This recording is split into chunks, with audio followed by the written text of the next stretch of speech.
Vamos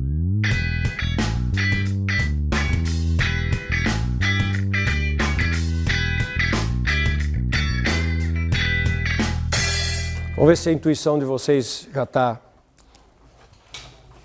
no ponto. Sem que eu escreva equação nenhuma. Lembra do toro?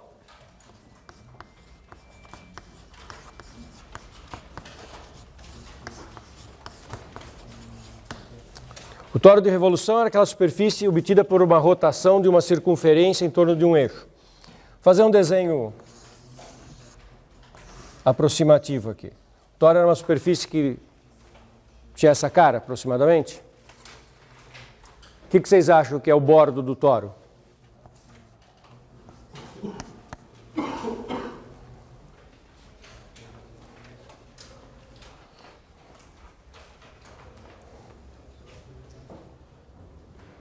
Vazio.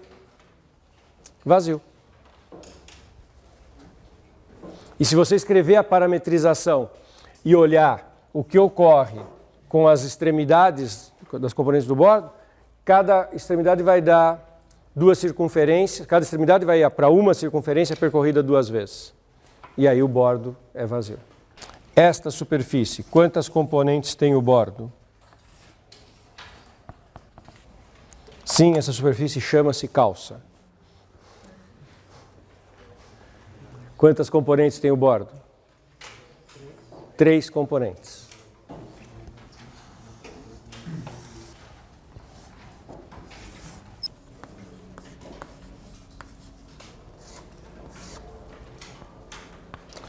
Um pedaço de cone.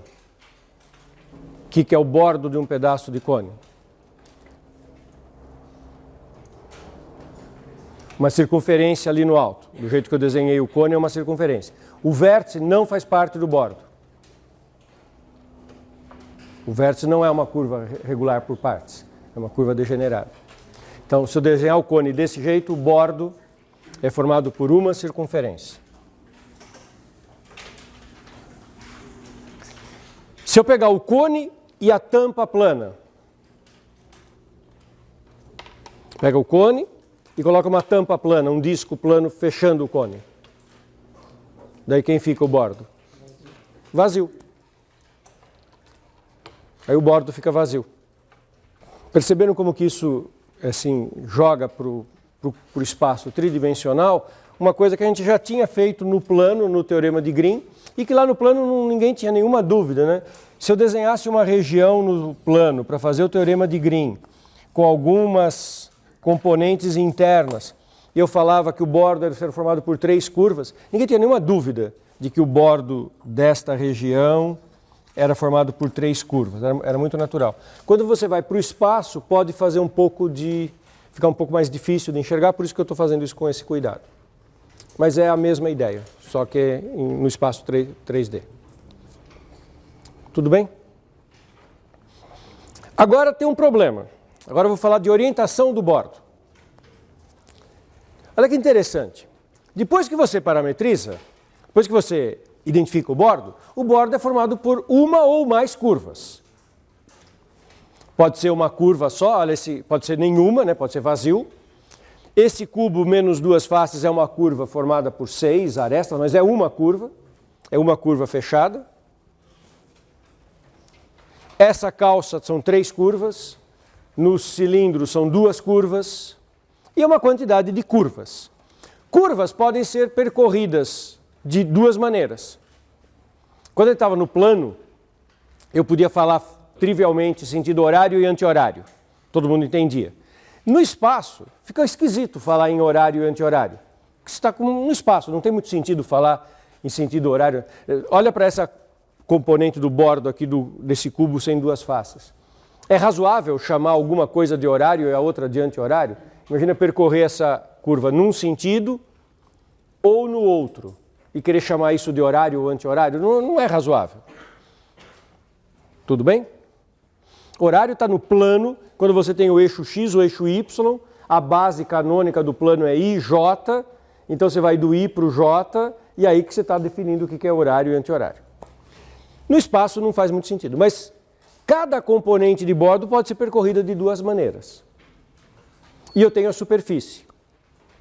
Cada superfície pode ser orientada de duas maneiras. Existe uma escolha, eu vou querer orientar superfície e bordo com conexão. Vamos voltar para o meu exemplo 1. Existem duas maneiras de orientar a superfície. A superfície pode ser orientada por a escolha de um versor normal. Se eu falar aquele que aponta para cima, a cota positiva, vocês identificam, ou eu poderia pegar o normal oposto, que nesse desenhinho seria o normal que aponta para baixo. Então eu tenho duas orientações da superfície. Lembra o teorema de Gauss, orientar uma superfície e escolher o normal? E o bordo? Eu tenho duas maneiras de orientar o bordo. Eu posso percorrer esse bordo num sentido ou no sentido oposto. Tem duas maneiras de percorrer o bordo. Assim ou o contrário. O teorema de Gauss, o teorema de Stokes, desculpe, vai estabelecer uma igualdade entre a integral do Roth na superfície e a integral do campo na curva. Eu tenho um campo F, eu vou olhar o rotacional do campo F e o campo F. O campo F eu vou integrar na curva. E o campo rotacional de F eu vou integrar na superfície. Cada um deles tem duas maneiras de ser percorrido. Eu posso olhar a integral do F num sentido ou no outro. O que acontece se eu pegar num sentido ou no outro? Troca o sinal. E olho para o rotacional. Eu posso pegar o vetor normal para um lado ou para o outro. O que acontece se eu trocar de normal? Troca o sinal. O teorema de Stokes vai mostrar que essas coisas são iguais. Mas para elas serem iguais, tem uma escolha de sinal. Então nós vamos ter um conceito de orientação coerente. Eu tenho, para cada escolha de normal, um sentido de percurso no bordo. Ou o contrário. Se eu dou o sentido de percurso no bordo, tem o normal que tem que estar atrelado. Na verdade, não existe uma escolha. Existem escolhas coerentes.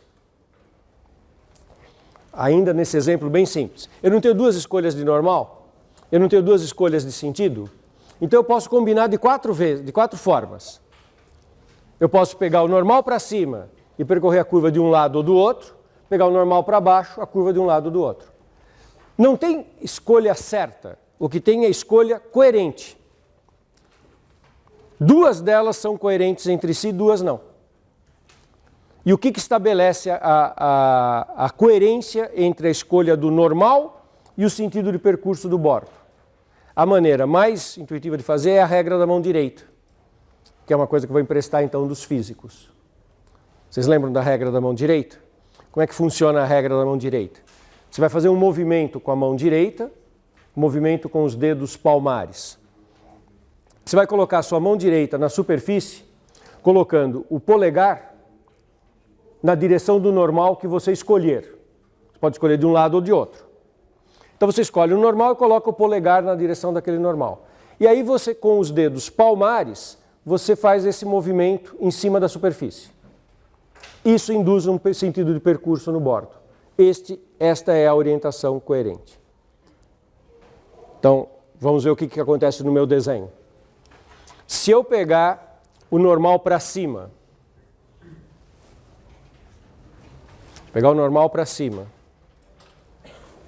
coloco o polegar furando a superfície para cima. E aí eu faço este movimento com os dedos palmares. Aí eu tenho que ver qual que é o sentido de percurso que isso induz no bordo. Então se eu tiver o normal para cima,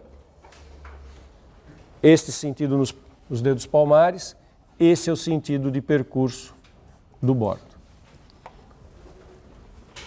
Isso chama-se orientação coerente. Se eu tivesse orientado com o normal para baixo, tudo bem. Eu estaria fazendo com o outro sentido. Do ponto de vista algébrico, é importante observar uma coisa. O teorema de Stokes vai dizer que uma coisa é igual à outra. Cada uma delas depende de uma orientação. E os que existem são orientações coerentes. Se eu escolher uma orientação coerente, esse número aqui vai dar 10, esse aqui vai dar 10. Se eu trocar a orientação, troca a orientação dos dois. Um dá menos 10, outro também dá menos 10. E o que o teorema de Stokes diz é que duas coisas são iguais. Ele não diz que é positivo ou negativo, mas ele diz que duas coisas são iguais. E ambas dependem de orientações. E a orientação tem que ser coerente, porque vai ter um igual. Eu não quero escolher o normal e a orientação da curva, de modo que de um lado dê 10, do outro menos 10. Até poderia, só que aí o enunciado do teorema de Stokes teria que ter um menos. A história da orientação coerente é para que dois termos sejam conectados por um igual. Se eu não fizer a escolha coerente, teria que ter um menos na frente ligando. E se eu não fizer escolha nenhuma, aí fica mais menos de um lado, mais menos do outro. É só uma questão de organizar os valores que a gente vai obter. Estão junto comigo? Deixa eu anotar isso que eu acabei de falar, só para que vocês tenham uma referência.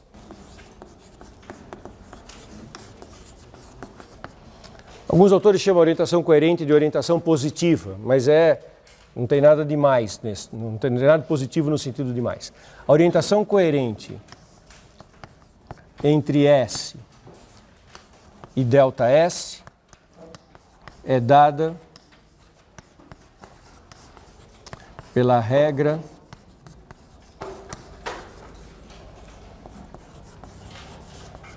da mão direita. Vocês perguntarem, tem jeito de tornar isso bastante rigoroso matematicamente? Tem. E é um argumento usando bases do espaço R3 e dizendo se uma determinada base é positiva ou negativa. Mas isso não vai acrescentar nada. O que a gente tem que ser capaz de fazer? Orientar corretamente a superfície e o bordo.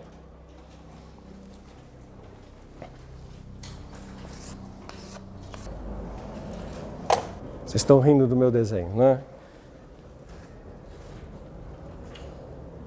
Então, se eu usar a regra da mão direita neste pedaço de superfície, eu estou dizendo que uma orientação coerente é colocar o normal para cima e o bordo nesse sentido.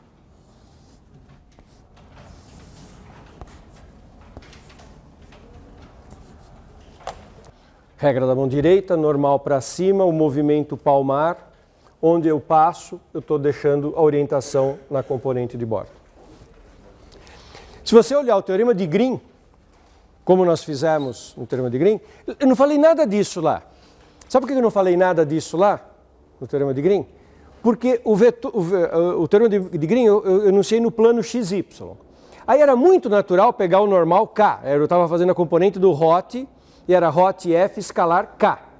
Então, havia um normal tão natural que eu adotei o K como vetor natural, de perpendicular.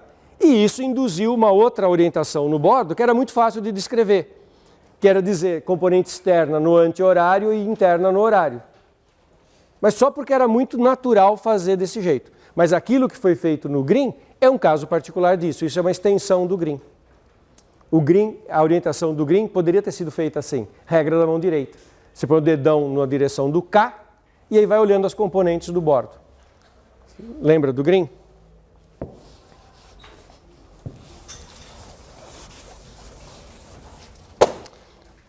No caso do teorema de Green, a gente olhava para o domínio no plano XY e não falei nada dessas coisas de orientação. Mas pensa no plano XY no teorema de Green, colocado agora no espaço.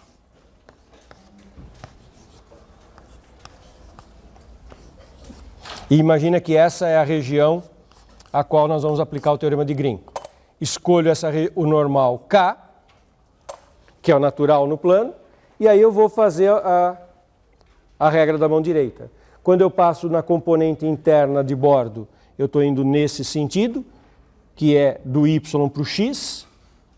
Na componente interna do bordo, eu vou do y para o x, que é o sentido horário. E quando eu passo na componente externa do bordo, eu vou do x para o y, que é o anti-horário. Vocês têm experiência de usar a regra da mão direita na física, usa-se muito. Então, só para checar, fazer uma checagem final, se eu posso passar para frente. Está vendo esse cubo com menos duas faces? Então, vamos lá. Se eu pegar nesta face da frente, o normal que aponta para vocês. Tá? Tá claro que normal? Isso aqui é uma face paralela ao plano da lousa. E eu pego o normal que aponta para vocês. Vamos ver qual vai ser a orientação do bordo? Então, normal que aponta para vocês. Aí eu vou para... Não adianta eu pegar o normal que aponta para vocês e ficar olhando o que acontece nessa aresta. Essa aresta não é componente de bordo. Tenho que ver o que acontece na componente de bordo. Normal apontando para vocês, furando esta face apontando para vocês. Opa, esta componente de bordo está dizendo isso.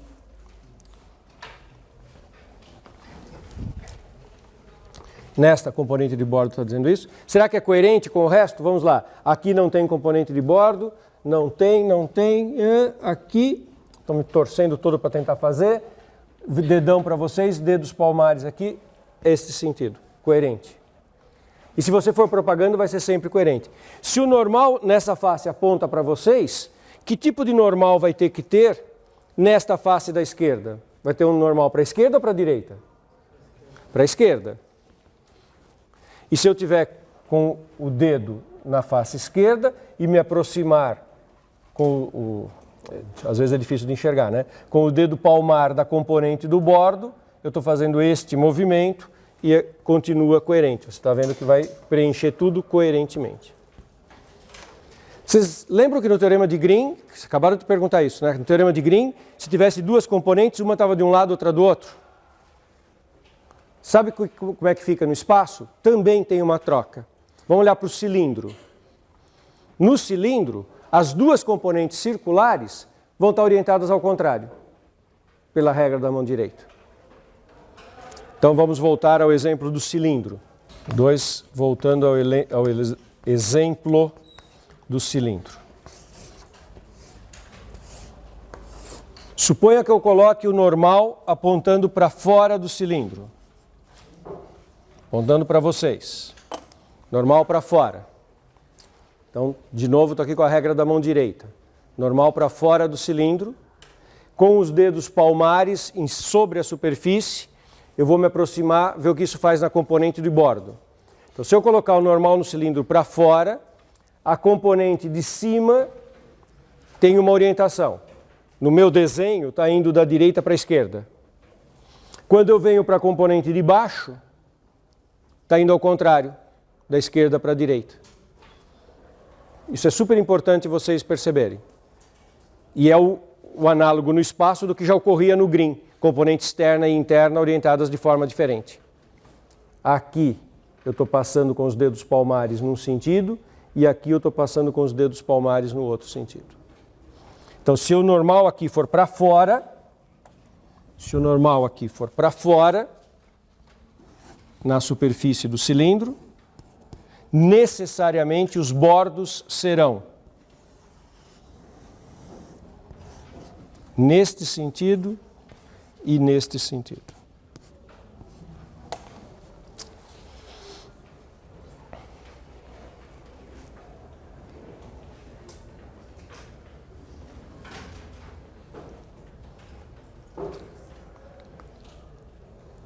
O dedo polegar fica no normal da superfície, o dedo palmar fica no meio da superfície, não tem tampa superior, hein? Evite a confusão de colocar o polegar para cima aqui. Não é isso que eu estou fazendo. O polegar está no cilindro. O cilindro é lateral. É aqui que eu coloco o dedo polegar e faço o movimento da regra da mão direita sobre a superfície. Dúvidas?